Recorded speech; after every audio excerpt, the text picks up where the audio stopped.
Hello friends, welcome to study stage. तो आज की इस वीडियो में हम लोग विलोपन विधि और प्रतिस्थापन विधि से समीकरण हल करना सीखेंगे। यानी आपको जो है विलोपन विधि को बनाने के लिए एक अलग वीडियो नहीं देखना पड़ेगा और प्रतिस्थापन विधि से समीकरण को बनाने के लिए कोई एक अलग वीडियो देखने की जरूरत नहीं है। आप सिर्फ इसी एक वीडियो में विलोपन विधि और प्रतिस्थापन विधि से समीकरण को हल करना सीख जाएंगे। बहुत ही इंपॉर्टेंट है विलोपन विधि और प्रतिस्थापन विधि, क्योंकि आपकी 10th क्लास की एग्जाम में 100% चांस रहता है कि विलोपन विधि और प्रतिस्थापन विधि से क्वेश्चन पूछा जाता है और वो क्वेश्चन 5 नंबर का होता है। ठीक, और दोनों को बनाने के बाद लास्ट में हम ये भी जानेंगे कि विलोपन विधि और प्रतिस्थापन विधि दोनों में क्या डिफरेंस है, क्या अंतर है। ठीक, तो चलिए सबसे पहले हम इस समीकरण को जो दिया हुआ है, इस समीकरण को हम विलोपन विधि से सॉल्व करते हैं। तो ये हमारा पहला समीकरण क्या है, 3x + 4y = 10, यानी हमारा ये पहला समीकरण हो गया। और ये दूसरा समीकरण है 2x - 2y = 2, यानी हमारा ये दूसरा समीकरण हो गया। और इस समीकरण को जो है हम किस विधि से बनाएंगे, तो विलोपन विधि से बनाएंगे। तो चलिए समझते हैं कि विलोपन विधि में हमें क्या करना होता है। देखिए, विलोपन विधि में जो है आपको कोई एक पद यानी एक टर्म जो है कैंसिल करना होता है। जैसे कि यहाँ पे दो वेरिएबल दिया गया, एक x वाला है और एक y वाला है, दो वेरिएबल है। तो किसी एक वेरिएबल को आपको यहाँ से लुप्त करना रहता है। विलोपन का मतलब क्या है, विलोपन कर देना यानी छुपा देना।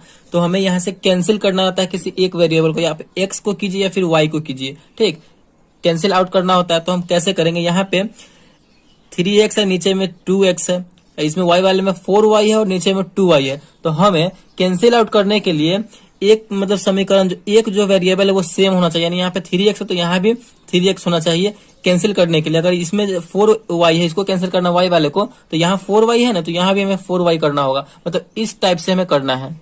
तो आप x और y दोनों में से किसी एक वेरिएबल को कैंसिल कर सकते हैं। तो चलिए हम यहाँ पे x वाले टर्म को कैंसिल करते हैं। देखिए यहाँ पे 3x है, यहाँ पे 2x, दोनों तो सेम है नहीं। तो हमें सेम करने के लिए क्या करना होगा कि जो ये वाला नंबर है इसको हम ऊपर में गुना कर देंगे और इसी नंबर से हम नीचे में गुना कर देंगे, तो दोनों सेम हो जाएगा। 3 से हम नीचे वाले पूरी समीकरण 2 में करेंगे तो 3 दूना 6x हो जाएगा, फिर पूरे में हो जाएगा। फिर 2 से करेंगे तो 3 में करेंगे तो 2 3 6, यानी हमारा ये यहाँ पे सेम हो जा रहा है। तो कैसे कर देंगे, इस 2 से हम समीकरण 1 में 2 से गुना कर देंगे और समीकरण 2 में हम 3 से गुना कर देंगे।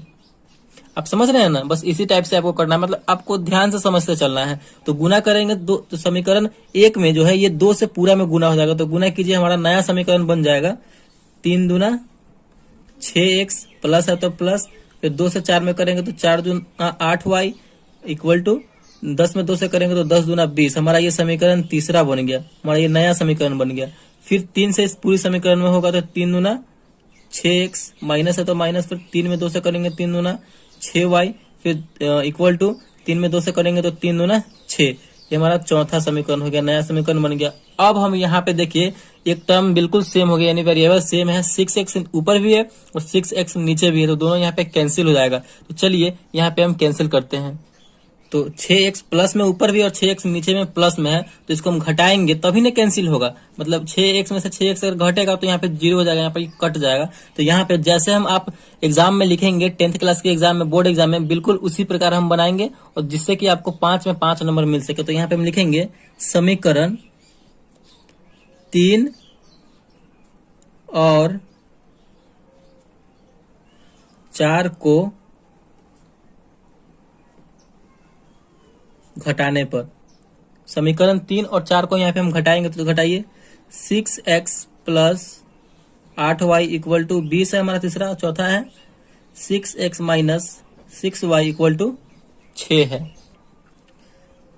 तो इसे हम घटाएंगे, घटाइए 6x प्लस में है और नीचे हम घटा रहे हैं तो माइनस का चिन्ह रहेगा, तो 6x यहाँ पे माइनस में हो गया, तो यहाँ पे ये कैंसिल हो जाएगा क्योंकि बराबर में कैंसिल हो जाएगा। देखिए नीचे वाले चिन्ह को हमेशा आपको देखते चलना है। आप यहाँ पे माइनस का चिन्ह हम क्या कर रहे हैं, तो घटा रहे हैं, तो माइनस यहाँ पहले से है, ऊपर वाले को नहीं देखना है, इसको देखना है।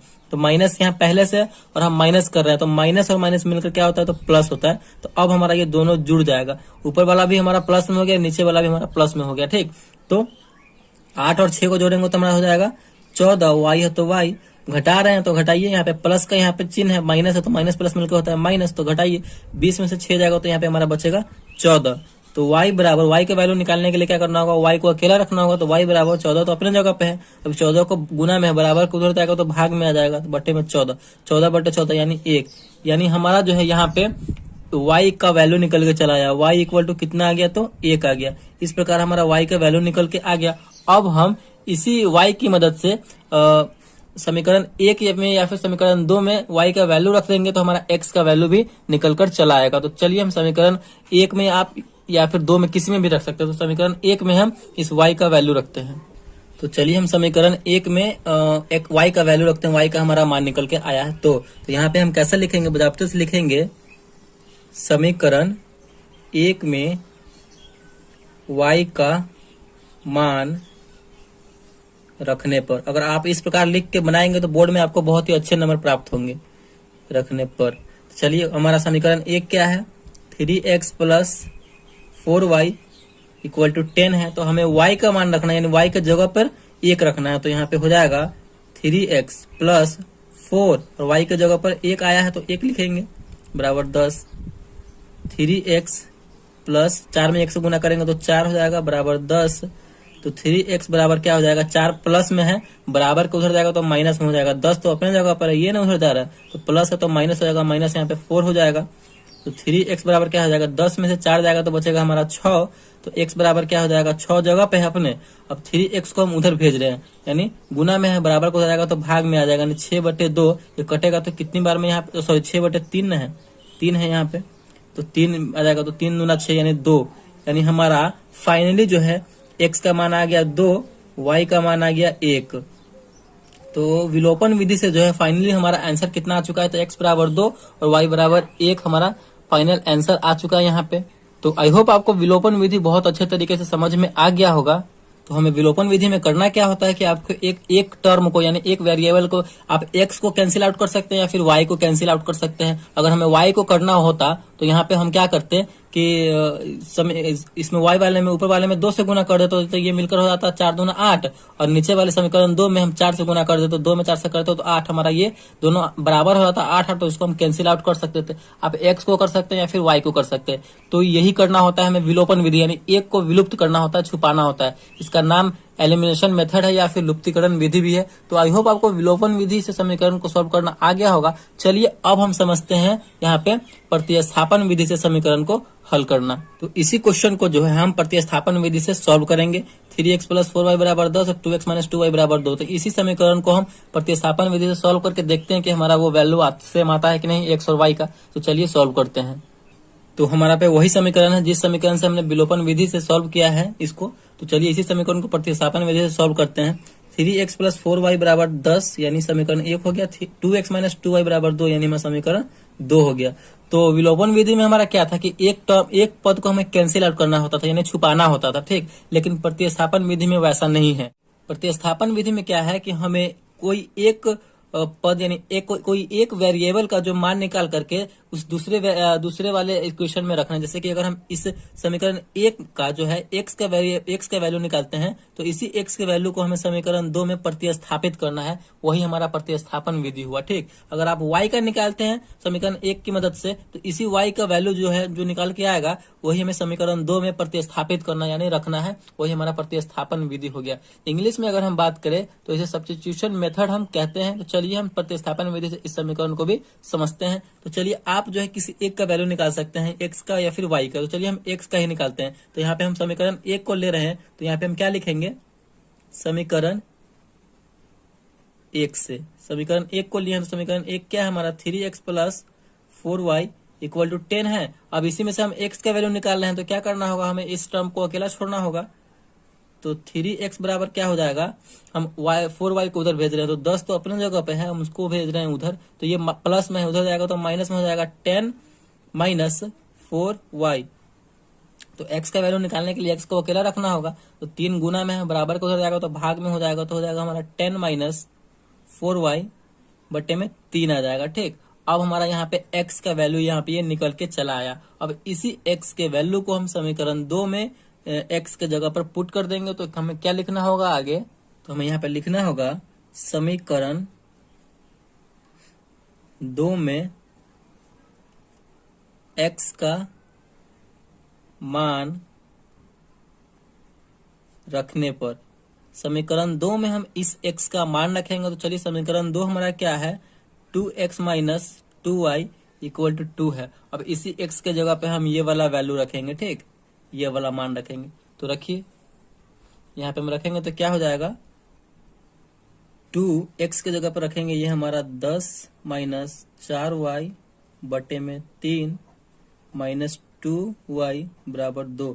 इसे हम सॉल्व कर देंगे तो यहाँ पे हमारा सिर्फ एक y वाला टर्म बच रहा है, तो हमारा y का वैल्यू यहाँ से निकल के चला आएगा। ठीक, इसी प्रकार आपको करना, बस आप समझते चलिए कि किस टाइप से बन रहा है, किस तरीके से ये बन रहा है। ठीक, तो चलिए गुना कीजिए, यानी इस 2 से हम इस पूरे वाले में ऊपर वाले में गुना हो जाएगा। तो 10 में 2 से करेंगे तो 10 दूना 20 माइनस 4 दूना 8y बटे में 3 माइनस 2y बराबर 2। इस 2y के नीचे कुछ भी नहीं है तो इसका मतलब क्या 1 है, तो हम 3 और 1 का एलसीएम लेंगे तो हमारा कितना होगा, 3 और 1 का एलसीएम तो 3 ही होगा।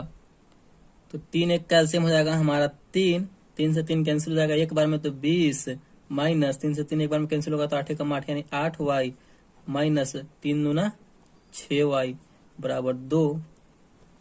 चलिए ये आपको समझ में आया, तो नहीं आया होगा तो कमेंट में बताइएगा, हम आपको कमेंट का रिप्लाई करके बता देंगे। चलिए यहाँ पे देखिए अब 20 माइनस 8y और माइनस 6y, तो माइनस 8y और माइनस 6y मिलकर कितना हो जाएगा, तो माइनस 14 हो जाएगा कि 8 और 14, और y है तो y, माइनस में था तो माइनस में लगा देंगे, बटे में 3 है तो 3 बराबर 2। ठीक, उसके बाद क्या होगा, उसके बाद देखिए इस 3 को हम उधर भेज देंगे क्योंकि ये भाग में है, बराबर को उधर जाएगा तो गुना में हो जाएगा। तो 20 माइनस 14 y बराबर 2, और भाग में है बराबर को हो जाएगा तो गुना में, तो 3 गुना हो जाएगा 6। तो यहाँ पे हम y का वैल्यू अब आराम से निकाल लेंगे, तो माइनस 14 y बराबर, इस संख्या वाले को संख्या वाले के साथ रखेंगे तो 20 इधर है, प्लस में है बराबर को हो जाएगा तो माइनस में 6 अपने जगह पे है तो माइनस 20 हो जाएगा। तो यहाँ पे देखिए माइनस 14y बराबर क्या हो जाएगा, माइनस 14, क्योंकि 6 में से 20 घटे, कम में से ज्यादा घट रहा है तो यहाँ पे माइनस में आंसर आएगा। तो माइनस इधर भी है माइनस इधर भी है, बराबर के दोनों ओर माइनस है तो माइनस माइनस कैंसिल हो जाएगा। तो यहाँ से हमारा y का वैल्यू निकल के चला आएगा, y बराबर, y का वैल्यू निकालने के लिए y को अकेला रखना होगा, तो 14y है तो y बराबर क्या हो जाएगा, 14 तो अपने जगह पर, इस 14 गुना में लगा हुआ है, बराबर के हो जाएगा तो भाग में हो जाएगा, 14 बटे 14 कितनी बार में कटेगा, 14 से भाग देंगे तो एक बार में कटेगा। तो यहाँ पे हमारा फाइनली जो है y का मान निकल के चला आया। तो y का मान जैसे ही निकल के आया है तो हम समीकरण 1 में 2 में या फिर किसी में भी रख देंगे तो हमारा x का मान भी निकल के चला आएगा। ठीक, तो यहीं पे आपको सॉल्यूशन उसका बना के दे रहे हैं। समीकरण 1 में यहाँ पे लिख सकते हैं आप, समीकरण 1 में y का मान रखने पर, तो समीकरण 1 में हम y का मान रखें, समीकरण 1 है हमारा 3x प्लस 4y बराबर 10। आप किसी में भी रख सकते हैं, 1 में भी रख सकते हैं, 2 में भी रख सकते हैं। तो चलिए 3x प्लस 4, y की जगह पे क्या रखेंगे, 1 रखेंगे क्योंकि y का मान हमारा 1 आया है, इक्वल टू 10। 3x बराबर क्या हो जाएगा, देखिए 3x बराबर, हम उसको देखिए इस संख्या में 4 में 1 से गुना करेंगे तो 4 हो जाएगा, तो ये संख्या वाला इधर है और संख्या वाला भी इधर, तो संख्या वाला को संख्या वाले के साथ रखेंगे, 4 उधर चला जाएगा तो 10, और माइनस में 4 हो जाएगा क्योंकि ये प्लस में है, बराबर को उधर जाएगा तो माइनस में।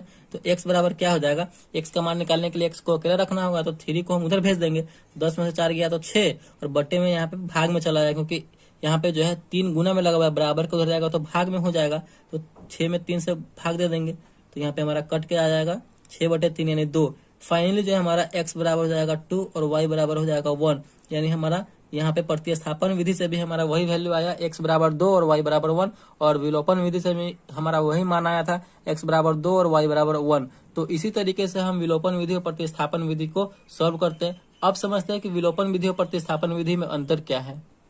देखिए विलोपन विधि में क्या करना होता है कि विलोपन विधि में हमें एक पद को यानी एक वेरिएबल को आपको विलुप्त करना रहता है, यानी छुपाना रहता है। विलोपन विधि का मतलब ही वही है, यानी एलिमिनेशन मेथड, यानी हम आप एक्स को कट कर दीजिए या फिर वाई को कट कर दीजिए, जो आपको मतलब, लेकिन दोनों सेम होना चाहिए। ठीक, और प्रतिस्थापन विधि में क्या होता है कि आपको किसी एक का वैल्यू निकाल करके, किसी एक या टर्म का यानी एक्स का या फिर वाई का वैल्यू निकाल करके दूसरे समीकरण में प्रतिस्थापित करना, यानी उसका मान रखना, वही हमारा प्रतिस्थापन विधि हुआ। विलोपन विधि में आपको छुपाना है और प्रतिस्थापन विधि में आपको उसका मान उठा करके दूसरे समीकरण में प्रतिस्थापित करना है। बस यही डिफरेंस है प्रतिस्थापन विधि और विलोपन विधि में। एकदम 110% एग्जाम में पूछा ही जाता है, तो दोनों को अच्छे तरीके से आप समझ लीजिए। तो आई होप वीडियो आपको बहुत अच्छे तरीके से समझ में आ गया होगा और विलोपन विधि और प्रतिस्थापन विधि से समीकरण को हल करना सीख गए होंगे। तो वीडियो अगर आपको अच्छा लगा और पसंद आया तो प्लीज वीडियो को एक लाइक कीजिएगा, और चैनल पर नया है तो चैनल को सब्सक्राइब जरूर कीजिएगा।